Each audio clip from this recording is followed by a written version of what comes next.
that honoring of the fact that you're looking at health, no matter what's on the surface, you're looking at health, has a very magical quality in whoever you're sharing with, because what it does is the second they feel that, they feel you seeing them that way, it brings in a level of hope that they've never experienced before, right? And that hope, just from that simple connection of seeing them as not broken, changes the direction of their thinking without you having to talk about anything specific in their thinking, you know?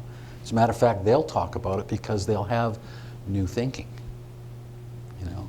So I love that it's that subtle, that when the helper lives within that feeling of health and looks out and can see beyond the mask that's being presented, you know, and talk to the soul behind the mask, the soul feels it and the soul knows what it is, even if it doesn't get it here. And it literally brings in that feeling of hope. I mean, you know, I have to say, not 100% of everybody we talk to, but you know what? That doesn't even matter, because when we work with people, the first few people who hear and start sharing from their souls are a bigger demonstration than anything we've said.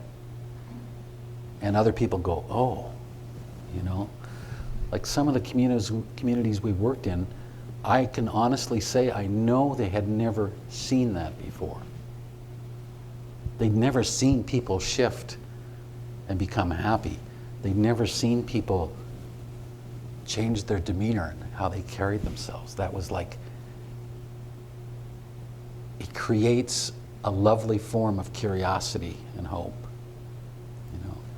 And so it is kind of subtle in a way that it is and it isn't, I guess, that it really, in the, you know, Sid kept saying it's not in the words.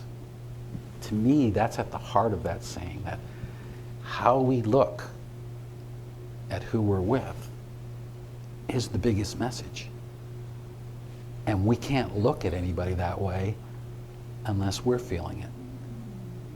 So to me, that's amazing. That's absolutely amazing. Elsie and I had a really interesting experience once. I don't know if you'll remember this. We were working in the Midwest, and we went around to a few things, some community things, and did some talks and so on. And then somebody asked if we talked to this group of new immigrant mothers, mostly women, right? Well, I guess if they're mothers, then pretty much are.